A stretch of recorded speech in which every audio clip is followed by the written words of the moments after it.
Salutations à toutes les frères et sœurs en Christ dans le monde entier. Nous allons prendre 1 Corinthiens chapitre 1 verset 18. Avant tout, plaçons ce moment entre les mains du Seigneur Jésus-Christ notre Dieu. Prions, frères et sœurs. Seigneur notre Dieu, nous te bénissons. Merci pour l'œuvre de la croix. Merci pour ta parole. Il est écrit que nous connaîtrons la vérité nous affranchira. Seigneur Jésus-Christ, nous voulons être affranchis dans ta vérité. Seigneur, ouvre notre entendement spirituel, ouvre nos cœurs, Seigneur, de plus en plus pour que nous puissions recevoir ta parole pleinement et que cette parole puisse nous affranchir, mon Dieu, de tout ce qui n'est pas de toi. Seigneur, au nom puissant de Jésus-Christ de Nazareth, notre Seigneur et notre Sauveur, ton Fils unique, celui qui a donné sa vie à la croix pour nous, Seigneur. En ton nom, nous t'avons prié, Jésus-Christ. Amen. Comme je l'ai dit, prenons 1 Corinthiens chapitre 1 verset 18. Car il nous est dit, car la prédication de la croix est une folie pour ceux qui périssent, mais pour nous qui sommes sauvés, elle est la puissance de Dieu. Amen. Ah oui, frères et sœurs du monde entier, la prédication de la croix, c'est la puissance de Dieu. Alléluia. Donc, pour introduire un peu notre message du jour qui est toujours d'actualité, nous allons parler sur la croix de Jésus-Christ, l'œuvre que Jésus-Christ a accomplie pour nous à la croix par son sacrifice pour nous. C'est la base, le socle, le fondement de la vie chrétienne et cela sera toujours d'actualité pour notre temps de la grâce, pour la nourriture spirituelle de chaque enfant de Dieu du monde entier qui sont les membres du corps de Christ qui est l'église du Seigneur Jésus-Christ. Amen. Car sans l'œuvre de la croix, il n'y a pas de salut, ni de délivrance, pas de vie éternelle, pas de justice devant Dieu, pas de connaissance du vrai Dieu. Nous étions tous perdus, voués, destinés à la damnation éternelle. Sans l'œuvre de la croix de Jésus-Christ. Amen. Et l'apôtre Paul, par l'Esprit, a eu la révélation par Dieu pour lui donner la connaissance qu'il se glorifie pas autre chose que de la croix de Christ. Si vous lisez le livre de Galates chapitre 6 verset 14. Nous devons donc garder notre position dans l'œuvre de la croix de Christ. La victoire que Jésus a acquise pour nous à la croix. C'est ça les hommes et les femmes de Dieu qui sont adultes, matures, mûrs en Jésus-Christ. Et bien sûr pour rappeler à l'ennemi de nos âmes son échec qu'il a été vaincu à la croix par notre Seigneur Jésus-Christ. Amen. Gloire à notre Maître et Seigneur Jésus-Christ pour l'œuvre de la croix. Maintenant, frères et sœurs, entrons dans notre message de la croix. Allons dans 1 Corinthiens chapitre 1 verset 18 à 25. Allons 1 Corinthiens chapitre 1 à partir du verset 18. Vous avez trouvé, frères et sœurs? Nous faisons la lecture à partir du verset 18 comme je l'ai dit, qui nous dit « Car la prédication de la croix est une folie pour ceux qui périssent, mais pour nous qui sommes sauvés, elle a la puissance de Dieu. Car il est écrit, je détruirai la sagesse des sages et j'anéantirai l'intelligence des hommes intelligents. Où est le sage? Où est le scribe? Où est le disputeur de cet âge? Dieu n'a-t-il pas convaincu de folie la sagesse de ce monde? Puisque le monde avec sa sagesse n'a pas connu Dieu. Dans la sagesse de Dieu, il a plu à Dieu de sauver les croyants par la folie de la prédication. Les Juifs demandent des miracles et les Grecs cherchent la sagesse. Mais pour nous, nous prêchons Christ crucifié qui est un scandale pour les Juifs et une folie pour les Grecs. À ceux, dis-je, qui sont appelés tant Juifs que Grecs, nous leur prêchons Christ, la sagesse de Dieu et la sagesse. Nous prêchons Christ, plutôt la puissance de Dieu et la sagesse de Dieu. Parce que la folie de Dieu est plus sage que les hommes et la faiblesse de Dieu est plus forte que les hommes. Amen. La croix. Pourquoi est-ce que la croix est-elle une folie? La prédication de la croix est-elle une folie pour les Grecs et un scandale pour les Juifs? Ce n'est pas compliqué, frères et sœurs. Vous savez, il faut se mettre un peu dans le contexte historique, à l'époque où justement cette épître ou cette lettre que l'apôtre Paul avait écrite sous l'inspiration du Saint-Esprit aux chrétiens de Corinthe, les Juifs étaient sous la domination romaine et ils étaient écrasés par l'occupant, par César. Et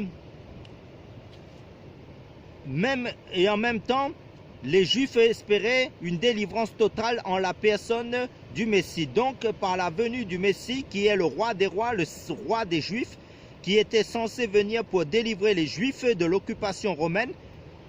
Alors, bien évidemment, quand Jésus est venu au monde, qui est le Messie de l'humanité, le sauveur du monde, quand il est venu, ce Messie tant attendu, il n'est pas venu comme les Juifs l'attendaient, comme les Juifs l'espéraient. Amen. C'est-à-dire, il est venu comme un simple homme, il est né d'après les Écritures dans une étable, dans une bergerie en fait. Donc, il n'est pas né dans un grand hôtel, dans un hôtel à 4 étoiles ou 5 étoiles. Il est né dans une étable parmi les animaux. Il a vécu comme un simple homme ordinaire. Et ça, c'était déjà un choc pour les Juifs qui eux, attendaient bien évidemment une grande délivrance par rapport à l'occupation romaine, par rapport à l'occupant romain. Et pour corser le tout, cette folie de Dieu, c'était que ce Messie qui était censé délivrer les Juifs des Romains va finir par mourir sur un poteau qui est la croix. La croix était un instrument de supplice, de torture que les Romains et les Grecs avaient emprunté chez les Phéniciens. Pour ceux qui ont étudié, recherché un peu dans l'histoire du monde. Et la croix était l'instrument de supplice le plus cruel, le plus vil que les hommes avaient inventé. Et pour les Juifs, c'était impossible que leur sauveur puisse mourir. Et en quoi la mort de ce sauveur peut-elle les délivrer? Voilà la pensée des Juifs de l'époque. Amen. Et vous savez que quand vous regardez par exemple un film, l'acteur principal, le héros du film ne doit pas mourir. Et si l'acteur principal meurt, cela revient à dire que le film s'arrête. Alors, pour les Juifs, la mort de ce Messie signifie également le désespoir par rapport à leur espérance en la personne du Messie. Le désespoir par rapport à leur délivrance. Alors, bien évidemment, quand Jésus va annoncer à ses propres disciples dans le livre de Matthieu, prenons l'évangile de Matthieu chapitre 16, verset 13. Matthieu chapitre 16, à partir du verset 13, qui nous dit: Jésus étant arrivé dans le territoire de Césarée de Philippe, demande à ses disciples: Qui suis-je au dire des hommes? Moi, le Fils de l'homme. Et il lui répondit: Les uns disent que tu es Jean-Baptiste, les autres Élie, et les autres Jérémie, ou l'un des prophètes. Il leur dit: Et vous, qui dites-vous que je suis? Simon-Pierre répondit et dit: Tu es le Christ, le Fils du Dieu vivant. Et Jésus lui répondit et dit: Tu es béni, Simon, fils de Jonas, car ce ne sont pas la chair et le sang qui t'ont révélé cela, mais mon Père qui est dans les cieux. Amen, alléluia, gloire à Dieu. Donc, lorsque Jésus va leur poser une des grandes questions qu'il a eu à poser à ses disciples, à savoir qui il était aux yeux des hommes, beaucoup vont dire qu'il était l'un des prophètes. D'autres disaient qu'il était Jérémie ou Jean-Baptiste, qui était revenu à la vie. Et Jésus va dire aux disciples, il va leur poser une question capitale. Et vous, qui dites-vous que je suis? Alors Pierre dira: Tu es le Christ, le Fils de Dieu. Jésus va commencer au verset 21 à dire ouvertement à ses disciples sa vision, qu'il va souffrir et mourir et ressusciter le 3e jour. Et vous verrez que dans la Bible, il nous est dit au verset 22 que Pierre, qui était un des apôtres de Jésus, va prendre le Seigneur de côté et va commencer à le reprendre en disant au Seigneur: Seigneur, aie pitié de toi, cela ne t'arrivera pas. Mais au verset 23, Jésus a commencé à reprendre Pierre, bien évidemment, parce que Pierre, malgré le fait qu'il avait reconnu que Jésus était le Fils de Dieu, sous l'inspiration du Père, de Dieu, le Messie tant attendu, mais Pierre n'a pas voulu reconnaître comprendre la vision du Messie, c'est-à-dire la mort du Messie en vue de la délivrance des hommes. Donc, les Juifs de l'époque, ils avaient du mal à croire, à comprendre que par la mort de ce Messie, ils allaient être justement délivrés. Voilà pourquoi Pierre, dans 1 Corinthiens chapitre 1, que nous avons lu, si vous lisez à partir du verset 18, il dira par révélation justement que la prédication de la croix est une folie pour ceux qui périssent. C'est une folie. En quoi la mort de ce Messie peut-elle nous libérer? C'était une folie, une chose incroyable, inacceptable, impensable que la mort du Messie puisse les libérer de l'occupation romaine. Voilà pourquoi il dira que les Juifs demandent des miracles. Effectivement, les Juifs demandaient des miracles. Et les Grecs cherchent la sagesse. Bien évidemment, les Grecs avaient beaucoup de philosophes à l'époque, les stoïciens, tout ça, qui étaient les partisans de ce grand philosophe grec. Et c'était un scandale. La Bible dit que les Juifs étaient scandalisés, choqués quand les apôtres prêchaient que Jésus était mort à la croix pour pouvoir les libérer les Juifs de l'occupation mystique, satanique et romaine. Bien évidemment. Alors, c'était un scandale. Dire à un Juif que le Messie, le roi des rois, était mort sur un poteau, était crucifié comme le plus cruel des malfaiteurs, c'était un scandale. Malheureusement, beaucoup d'apôtres ont connu par la suite le martyre à cause de cette prédication de la croix. Alors la croix. Pourquoi la croix? Pourquoi la croix précisément? On va aller dans les Écritures pour mieux saisir, comprendre le sens de la croix pour que l'humanité soit sauvée selon le principe de Dieu, selon le plan de Dieu. Allons dans le premier livre de la Bible, au commencement. Prenons Genèse chapitre 8, verset 20. Genèse chapitre 8, verset 20, qui nous déclare: Et Noé bâtit un autel à Yahweh, il prit de toutes les bêtes pures et de tout oiseau pur, et il offrit des holocaustes sur l'autel. Amen. Pour la toute première fois de l'histoire du monde, on va nous parler des autels. La première personne de l'histoire du monde à avoir bâti un autel où étaient sacrifiés les animaux, c'était Noé.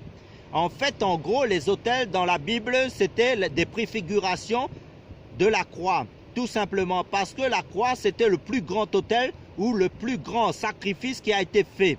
Amen, alléluia. Et les animaux, c'était l'image, bien sûr, du sacrifice de Jésus-Christ, en vue de la délivrance de l'humanité, bien entendu. Gloire à Dieu. Maintenant, pourquoi est-ce que le Jésus est-il mort sur cette croix pour justement apporter la vie, apporter la délivrance? Nous allons prendre un passage dans l'évangile de Luc que vous connaissez tous pour les lecteurs de la Bible. Luc chapitre 1, à partir du verset 67. Luc chapitre 1, à partir du verset 67, nous faisons la lecture. Il nous est précisé bien. Alors Zacharie, son père, fut rempli du Saint-Esprit, et il prophétisa en ces mots: Béni soit le Seigneur, le Dieu d'Israël, de ce qu'il a visité et délivré son peuple, de ce qu'il nous a suscité un puissant sauveur dans la maison de David, son serviteur, comme il l'avait dit par la bouche de ses saints prophètes pour toujours, un sauveur qui nous délivre de nos ennemis et de la main de tous ceux qui nous haïssent. C'est ainsi qu'il manifeste sa miséricorde envers nos pères et se souvient de sa sainte alliance selon le serment par lequel il avait juré à Abraham, notre père, de nous permettre, après que nous serions délivrés de la main de nos ennemis, de le servir sans crainte en marchant devant lui dans la sainteté et dans la justice tous les jours de notre vie. Amen. Vous voyez, frères et sœurs, ici, la parole déclare que Zacharie, qui était le père du prophète Jean-Baptiste, a prophétisé ici que le Sauveur, qui est Jésus-Christ de Nazareth, a été suscité par le Dieu d'Abraham pour pouvoir délivrer son peuple de ses ennemis. La délivrance, et nous parlons de la délivrance comme étant la conséquence de la croix, de la mort expiatoire de Jésus-Christ de Nazareth à la croix. Amen.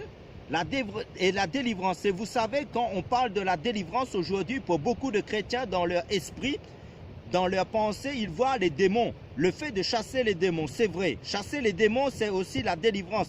Mais la délivrance englobe beaucoup de choses. Dieu nous délivre de plein de choses. Ce n'est pas seulement des démons. nous allons voir d'abord que Jésus est mort à la croix justement pour nous délivrer de l'ignorance. Qu'est-ce que le livre du prophète Osée, chapitre 4, verset 6, nous dit? Eh bien, il nous est dit, mon peuple est détruit parce qu'il est sans connaissance. C'est ce qui nous intéresse par rapport à notre message sur la croix de Jésus-Christ. Pourquoi? Vous allez comprendre. Prenons en parallèle le livre de Proverbes chapitre 19 verset 2. Proverbes chapitre 19 verset 2 nous dit, dans ma Bible, la vie même sans science n'est pas une bonne chose. Amen. C'est-à-dire le manque de connaissance n'est bon pour personne. Donc la connaissance c'est quelque chose, surtout quand il s'agit des choses de Dieu, qui est vital, salutaire, primordial pour notre âme. Amen. Car un ignorant c'est quelqu'un qui est facilement manipulable, quelqu'un qui peut être manipulé facilement par des gens, par des hommes, par des gourous et ainsi de suite. Alors Jésus est mort à la croix pour nous délivrer de l'ignorance. L'ignorance est un fléau qui frappe de plus en plus beaucoup de chrétiens. Pour éviter l'ignorance, prenons le psaume chapitre 119 verset 130. Le psaume 119 verset 130 qui nous dit « La révélation de tes paroles est claire, elle donne de l'intelligence aux simples. » Et le verset 162 du même chapitre du psaume 119, il nous mentionne clairement « Je me réjouis de ta parole comme ferait celui qui aurait trouvé un grand butin. » Amen, alléluia. Donc celui qui a la révélation de Dieu détient automatiquement par le Saint-Esprit la connaissance de la parole de Dieu dans son cœur. Et cette révélation est perpétuelle et progressive. Pour mieux comprendre, prenons le livre du prophète Ésaïe chapitre 61, non plutôt, et le livre d'Ésaïe chapitre 6, verset 1.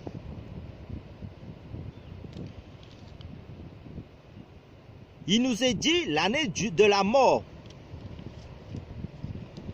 du roi Osias, je vis le Seigneur assis sur un trône, haut et élevé, et les pans de sa robe remplissaient le temple. Les séraphins se tenaient au-dessus de lui, et chacun d'eux avait 6 ailes, 2 dont il se couvrait la face, dont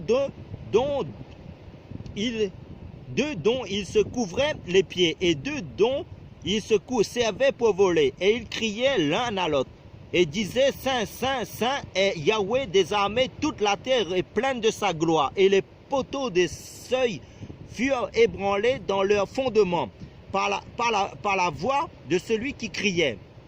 Et la maison fut remplie de fumée. Alors je dis, malheur à moi, je suis perdu, car je suis un homme dont les lèvres sont impures. J'habite au milieu d'un peuple dont les lèvres sont impures, et mes yeux ont vu le roi, Yahweh, des armées.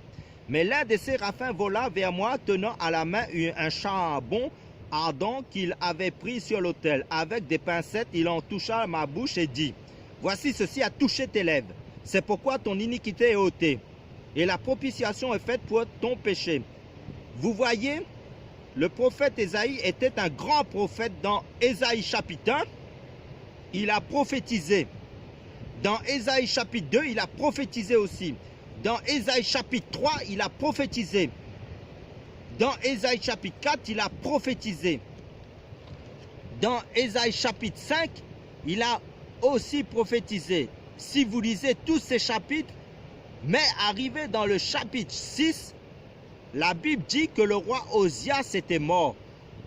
Il a fallu que le roi Osias meure pour que la révélation soit communiquée à Ésaïe, la révélation sur Dieu, pour qu'Ésaïe puisse avoir une autre connaissance, une nouvelle connaissance sur la personne de Yahweh. Donc, le roi Osias constituait un voile qui empêchait Ésaïe d'accéder à la connaissance sur Yahweh.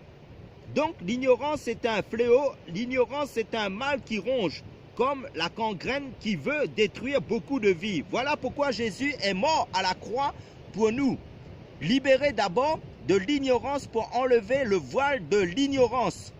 Prenons l'évangile de Matthieu chapitre 27 verset 50. Matthieu chapitre 27 verset 50. Nous faisons la lecture qui nous dit, alors Jésus poussa de nouveau un grand cri et rendit l'esprit. Et voici le voile du temple se déchira en deux, puis depuis le haut jusqu'en bas. Et la terre trembla, et les pierres se fendirent, et les sépulcres s'ouvrirent. Et plusieurs corps des saints qui étaient morts ressuscitèrent et étaient sortis des sépulcres après la résurrection de Jésus. Ils entrèrent dans la ville sainte et se montrèrent à plusieurs. Voilà ici, qu'est-ce qu'il va se passer. Jésus était sur la croix. Il était en train de rendre l'âme, mais il a poussé d'abord un grand cri, un cri de souffrance, un cri de douleur et un cri en même temps de victoire. La Bible nous dit que la voile du temple va être déchiré en deux, de haut en bas. Justement, ce voile représentait cette barrière qui nous empêchait d'accéder à la révélation, qui nous empêchait d'accéder à la connaissance de Yahweh. Vous savez, si vous méditez dans le livre d'Exode chapitre 25, lorsque Dieu a demandé à Moïse de construire le tabernacle, le Seigneur lui a demandé de mettre un voile. En fait, ce voile empêchait les hommes d'accéder au lieu très saint ou au Saint des Saints. Jésus, en mourant sur la croix, il a justement déchiré ce voile pour nous donner accès au lieu très saint. Là, ce qu'il faut comprendre, Jésus est mort à la croix pour nous libérer de ce voile de l'ignorance, pour nous donner accès aux choses d'en haut. Cela veut dire que nous accédons à la connaissance de Dieu. Amen. Alléluia. C'est-à-dire, Dieu veut que tous les hommes soient sauvés en parvenant à la connaissance de la vérité d'après le livre de 1 Timothée chapitre 2 verset 4. Je le répète hautement et fortement. C'est-à-dire, Dieu veut que tous les hommes soient sauvés en parvenant à la connaissance de la vérité d'après le livre de 1 Timothée chapitre 2 verset 4. Pour nous donner la vie éternelle à travers sa parole de vie. La Bible, les Saintes Écritures, la révélation de Dieu en Jésus-Christ, qui est Jésus-Christ lui-même, cité dans tout le premier chapitre de l'évangile de Jean. La parole s'est faite chair, qui est le roi des rois, le Seigneur des seigneurs, le Saint des saints, Jésus-Christ de Nazareth, l'homme de Galilée. Et l'Apocalypse chapitre 19 nous décrit parfaitement les différents aspects de Jésus-Christ. Et surtout, le verset 13 de l'Apocalypse chapitre 19 nous dit clairement que Jésus-Christ est la parole de Dieu. Amen, alléluia, gloire à Jésus-Christ. Poursuivons notre message sur l'œuvre de la croix de Jésus-Christ.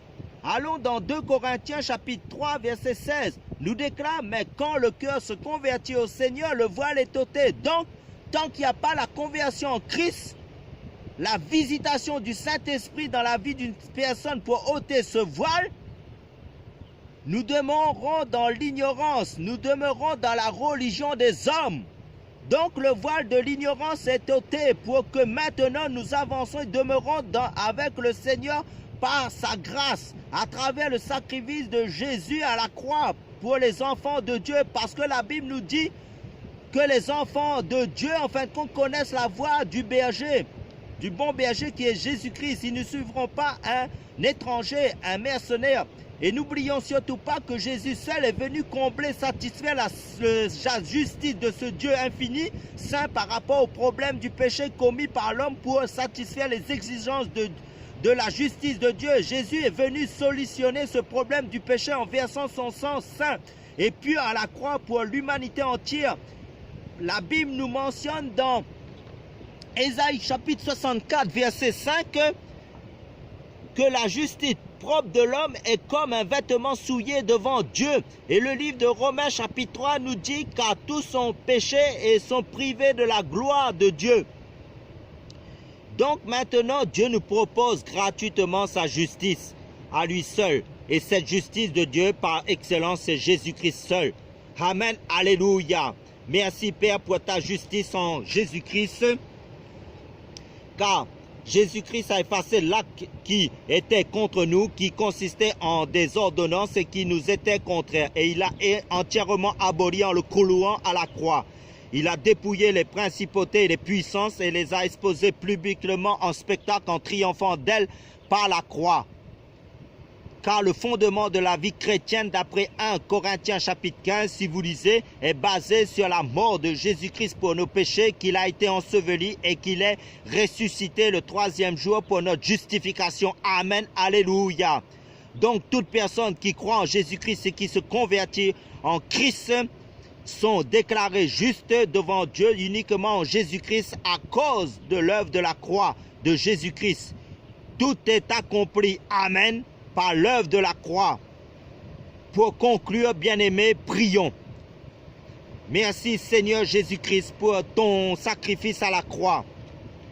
Merci pour ta grâce, ton amour, pour la connaissance de ta parole, pour ta justice à cause de la croix, pour le don de l'Esprit de Dieu. À toi l'honneur, la gloire, Seigneur Jésus-Christ, pour l'éternité. Yo samba baba baba baba so ya baba baba baba son negre koria tandaria oria fandoria simbebe ko ya baba baba baba oh ya nakanda le sombrian de go ya baba baba. Frères et sœurs, adorons notre Dieu Jésus-Christ. Frères et sœurs, car c'est Jésus-Christ qui mérite l'adoration seul, car c'est lui notre Dieu. Homme de douleur, habitué à la souffrance, méprisé, abandonné, tu as déversé ton amour immense en mourant pour nos péchés. Oh, je méritais la mort, mais c'est toi qui as payé. Je m'incline et je t'adore, en esprit et en vérité. Un si grand amour, je ne l'ai pas mérité. Tu me demandes simplement de l'accepter. Tu me demandes simplement de l'accepter. Homme de douleur, habitué à la souffrance, méprisé, abandonné, tu as déversé ton amour immense en mourant pour nos péchés. Oh, je méritais la mort, mais c'est toi qui as payé. Je m'incline et je t'adore, en esprit et en vérité. Un si grand amour, je ne l'ai pas mérité. Tu me demandes simplement de l'accepter. Tous les anges louent sa sainteté. L'univers crie sa majesté. Chantons gloire et puissance, force et louange à l'agneau immolé. Les ténèbres ont reculé devant l'œuvre de la croix, devant l'agneau immolé, et son sang versé pour moi. Tous les anges louent sa sainteté, l'univers crie sa majesté. Chantons gloire et puissance, force et louange à l'agneau immolé, de la vie qu'il a donnée à la vie qui coule en moi. Tant d'amour et à jamais ma reconnaissance au roi. Tous les anges louent sa sainteté, l'univers crie sa majesté. Chantons gloire et puissance, force et louange à l'agneau immolé. Amen, frères et sœurs.